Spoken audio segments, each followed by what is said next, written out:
Praise the lord. యేసు క్రీస్తు వారి పరిశుద్ధమైన నామంలో మీ అందరికి వందనాలు, శుభాలు తెలియపరుస్తూ ఉన్నానండి.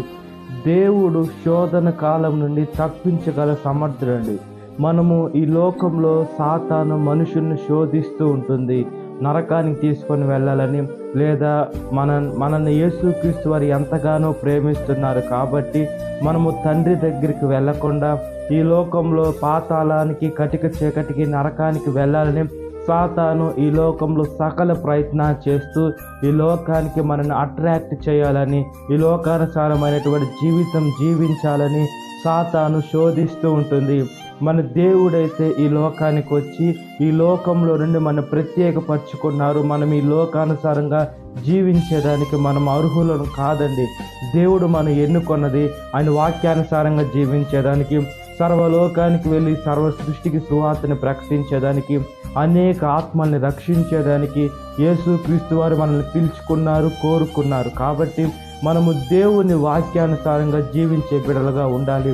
ఈ లోకంలో క్రైస్తవులైన మనము మతం కాదు, దేవుడు సత్యమై ఉన్నాడు, జీవమై ఉన్నాడు. మనము దేవుని మార్గంలో నడిచి అనేక మందిని సత్య మార్గంలోకి నడిపించాలి, క్రైస్తవంలోకి నడిపించాలి. నిజమైన దేవుడు మనకు ఆత్మనేత్రాలు తెరుచుకున్నాయి. మనం నిజమైన దేవుడిని మనము ప్రార్థన చేస్తూ జరుగుతున్నాయి.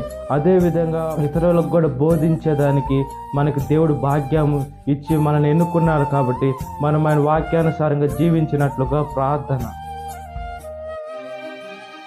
మహాపరిశుద్ధాత్మదేవ, మా ప్రియ పరలోకపు తండ్రి, మీరు మమ్మల్ని ఎన్నుకున్నారయ్యా, దాన్ని బట్టి స్తుతులయ్యా. చేసే శోధనలో ప్రవేశించకుండా మెలకువగా ఉండి ప్రార్థన చేసేదానికి మీ ఆత్మ ద్వారా మాకు నడిపింపు దయచేయమని అడుగుచున్నానయ్యా. అబ్రహాము దేవ, ఇస్సాకు దేవ, యాకోబు దేవ, నా దేవ, మా దేవ, ఈ లోకంలో ఎటువైపు పోయినా కూడా మా జీవితాన్ని మమ్మల్ని మేము నాశనం చేసుకుంటామయ్యా. మా జీవితాన్ని మేము మా పరుగుని కడముట్టించాలంటే, అనేక ఆత్మను రక్షించాలంటే, సర్వలోకానికి వెళ్ళి సర్వ సృష్టికి సువార్తను ప్రకటించాలంటే మీ ఆత్మ సహవాసాన్ని కావాలి. మా జీవితాన్ని మార్చుకొని ఎప్పుడైతే మీ పాదాల ముందు పెట్టుకుంటామో, మీరైతే ఆలస్యమైన అద్భుతాలు చేసే దేవుడు, శోధనలో నుంచి జయం ఇచ్చేటువంటి దేవుడు. ఈ లోకంలో మనుషులైన సాతానైనా చేసి అనగదొక్కేదానికి చూస్తుంటారు. మీరైతే మమ్మల్ని రక్షించేదానికి మీ ప్రాణాన్ని కూడా పెట్టారు. కాబట్టి మీ వాక్యానుసారంగా జీవించే భాగ్యాన్ని ప్రసాదించమని, ఈ దినకాలపు దీవెనతో నింపమని, ఈ వాక్యం విన్న ప్రతి ఒక్క పెద్దని పేరు వస్తున్న జ్ఞాపకం చేసుకోమని నజరేయుడైన యేసుక్రీస్తు నామములో మిక్కిలి వినయంతో అడుగుచున్నాను నా పరలోకపు తండ్రి. ఆమేన్. Praise the lord. God bless you. Have a great day.